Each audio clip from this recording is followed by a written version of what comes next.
अस्सलाम वालेकुम नादरीन। जी हाँ, आज दंगल होगा। कहीं सभा होगी या लाल होगा, कहीं सुबह होगी तो कहीं शाम होगी। आज दंगल होगा।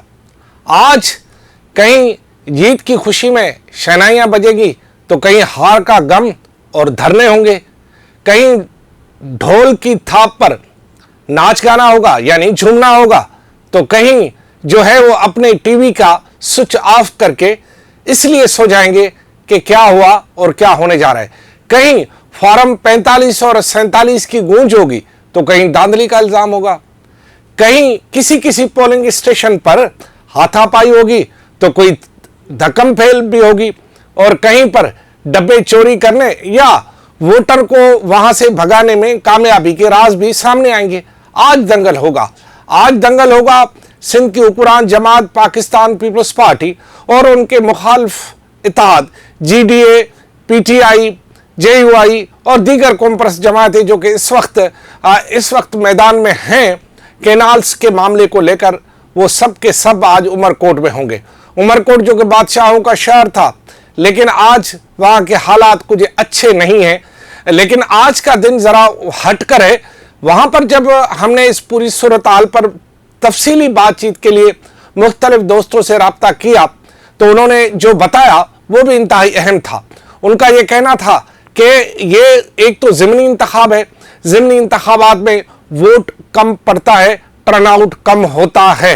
दूसरा ये कि जो लोग इस वक्त उमरकोट में उनका वोट दर्ज है लेकिन वो अपने रोजगार की वजह से या दीगर मामलात की वजह से शहर से बाहर है या मुल्क से बाहर है, उनको क्या ज़रूरत पड़ी कि किसी को जिताने के लिए या हरवाने के लिए वो जो है भाड़ा किराया खर्च करके 20-25 हज़ार रुपये खर्च करके आके वोट दे। उनका आना मुश्किल। दूसरा ये कि लोग भी सियाने हैं, लोगों को पता है कि अगर लाल को जिताएंगे तो वो कोई हुकूमत तो नहीं बनाएगा, तो फिर फ़ायदा, लोग आजकल फ़ायदे की भी सोच रहे हैं। दूसरा फैक्टर ये होगा कि जी 16 साल से नहीं कोई वोट दे रहे, ज़रा लाल को भी आजमाएं। तीसरा फैक्टर यह भी होगा कि जी पाकिस्तान पीपल्स पार्टी वाले कैनाल की शायद उस तरह मुखालफत नहीं कर पा रहे हैं जिस तरह के GDA और लाल माली या दीगर जमातें जो कि इस वक्त कैनाल्स के खिलाफ जदोजहद में हैं, वो भी फिर उस पूरे मामले में जो है अपना किरदार अदा करेंगे। और अहम बात यह होगी कि जिस मार्जिन से जो उम्मीदवार जीता था वो उस मार्जिन से इस दफ़ा नहीं जीतेगा, और जिस मार्जिन से जो उम्मीदवार हारा था वो उस मार्जिन से भी शायद उतने वोट ले या उससे करीब करीब के वोट ले सकता है। बहरहाल जब टर्नआउट ही कम होगा तो फिर वोट का रेशो कैसे बढ़ेगा। हाँ, एक और तरीक़ेकार जो होता है वो होता है बाद का, यानी इलेक्शन के बाद जो है वो फॉर्म 45 और 47 में आप आगे पीछे कर सकते हैं और उसमें आप रिजल्ट को आगे पीछे कर सकते हैं। अब ये अचंभे की बात नहीं है और ये सब समझते हैं और सब समझ रहे हैं। बहरहाल अभी से जश्न की तैयारियां हो गई हैं। हमारे यहाँ सिंधी में उनको बोलते हैं मंगनार, और यहाँ पर शहर में जो है वो उसको बाजा बजाने शहनाइयों वाले हजरात जो है उन्हें बोलते हैं। तो मंगनारों का वहाँ उनको बुकिंग हो गई है, झूमने नाचने वालों को एडवांस में बुकिंग हो गई है।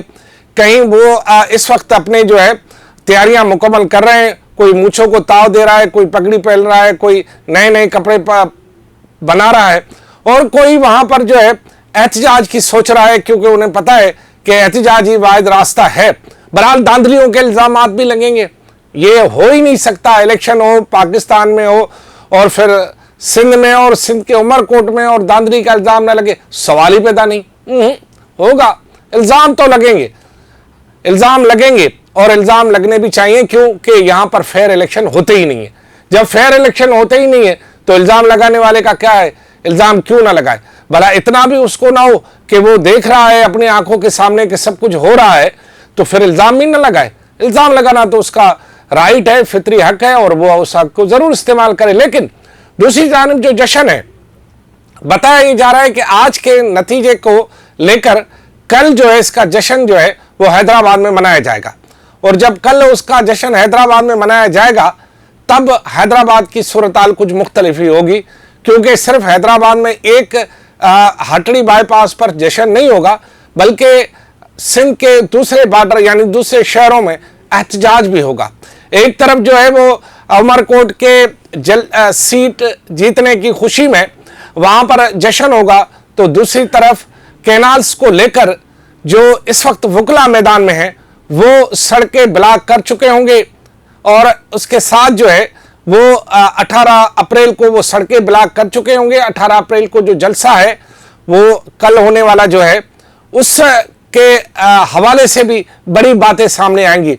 मैं आपको इस सिलसिले में कल सुबह ही अपडेट दूंगा कि 18 अप्रैल की शाम को क्या होने वाला है और क्या होगा, लेकिन आज 17 की सुबह को सिर्फ ये मैसेज दे रहा हूं कि 17-18 दोनों दिन इंतहाई अहम है, और मेरा ख्याल ये है कि 18 की होने वाली मूवमेंट जो है 17 के नताइज और 18 की मूवमेंट जो है उसके दूर रस नताइज निकलेंगे, और ये बात अब रुकेगी नहीं, बात बढ़ेगी। अब बाल जो है उन के कोर्ट में है जो सब कुछ देख रहे हैं, और सब कुछ शायद उनकी मर्जी से भी हो रहा हो। बहरहाल बादशाह हो, आप बादशाह हैं, जो भी कर सकते हैं, लेकिन सूरत-हाल ये है कि उमरकोट का इलेक्शन लेकर और हैदराबाद का जलसा लेकर और जो है बबरलो बाईपास पर कौमी शाहराह पर धरना और कौमी रेलवे लाइन को पर धरना, ये सब बातें जो है वो कोई मामूली बातें नहीं है। इन बातों से ही बातें निकलेंगी और इन बातों से एक नया पेंडोरा बॉक्स इल्जामात का खुल जाएगा। दूसरी जानिब जैसे कि मैंने आपको बताया है कि इस पूरी सूरत-हाल का हल जुल्फकार जूनियर ने बता दिया है कि अगर वो आपका पानी रोके तो आप बंदरगाह से जाने वाली रसद रोक दे। अब देखना यह है कि 18 के बाद क्या सूरत-हाल बनती है, लेकिन 18 में जो कुछ होने वाला है उसके बारे में मुझे कुछ पता है, लेकिन मैं 18 की सुबह को ही आपको बताऊंगा ताकि आपकी दिलचस्पी भी बरकरार रहे और हम फकीरों को आप सुने भी। आपका बहुत शुक्रिया। मैं समझता हूं कि उमरकोट के इलेक्शन जो कि इस वक्त वहां पर हो रहा है और इस इलेक्शन के नताइज कमोबेश लोगों ने अपने जहन में भी बना लिए हैं और कमोबेश जो है वो शायद कहीं तय भी हो चुके हैं, क्योंकि इलेक्शन होते बाद में नताइज पाकिस्तान में पहले तय हो जाते हैं। जैसे कि हमारे यहाँ एक कहावत मशहूर है कि जो है पाकिस्तानी और एक गैर मुल्की पुलिस आपस में बैठी हुई थी, तो उन्होंने कहा था कि जी आपके यहाँ जब चोरी हो जाती है तो आप कितनी देर में उसको, या कोई वाकया हो जाता है तो आप कितनी दिनों में या घंटों में उसकी तहकीकात कर लेते हैं, नताइज पर पहुँच लेते हैं। तो गैर मुल्की पुलिस ने ये कहा कि जी हम 24 घंटे में या 48 घंटे में ज़्यादा से ज़्यादा फिर हम वाक़े के असल मौका तक पहुँच जाते हैं, या कभी दिन भी लगते हैं। तो पाकिस्तानी पुलिस से किसी ने पूछा, ये लतीफ़ा है, ऐसी हमारी पुलिस है नहीं, अल्लाह उनको हयाती दे, उनके होते हुए हमें किसी मामले का डर नहीं है ना, क्योंकि वो हैं तो सब कुछ है। अगर हमारी पुलिस है तो जराइम कराइम होता रहेगा, मसला नहीं है, उनके होते हुए फिक्र नहीं है। वो हैं तो अमन अमान है, अमन अमान होगा तो खर्चा होगा, अमन अमान होगा तो बहुत सारी बातें होंगी, अमन अमान होगा तो सियासत वाला चक्कर चलेगा ना। आप समझ रहे हैं मेरी बात को। तो उन्होंने, पुलिस वालों ने, हमारे वालों ने ये जवाब दिया, हमें तो 24 घंटे पहले पता होता है कि होने क्या जा रहा है। तो जी पाकिस्तान में इलेक्शन पहले तय हो जाते हैं, और जो अभी भी इलेक्शन ये होगा ये भी तय है, और आने वाले इलेक्शन जो होंगे वो भी पहले तय हो जाते हैं कि किस सियासी जमात को कितनी नशस्तें देनी है, कहाँ से देनी है, कौन सी सीट देनी है, और आखिर तक ये फैसला हो जाता है कि नहीं यार इनको ज़्यादा हो गई है, थोड़ी कम करो, इनको ज़रा ज़्यादा दे दो। अभी ये जो इलेक्शन गुजरा था इसमें कराची में तो ऐसा ही हुआ था। मेरे पास इसके प्रूफ भी हैं, लेकिन हम दे नहीं सकते क्योंकि हमारे पास कोई हमारी बात सुनेगा कौन, मानेगा कौन, क्योंकि अब बात करेंगे तो वो कहेंगे आप खामखा हम पर इल्ज़ाम लगा रहे हैं, आप तो ऐसे ही हैं जैसे दूसरे हैं। चलो जी हम ऐसे ही हैं जैसे दूसरे हैं, चलो हम दूसरों में तो है ना। खुदा हाफिज़।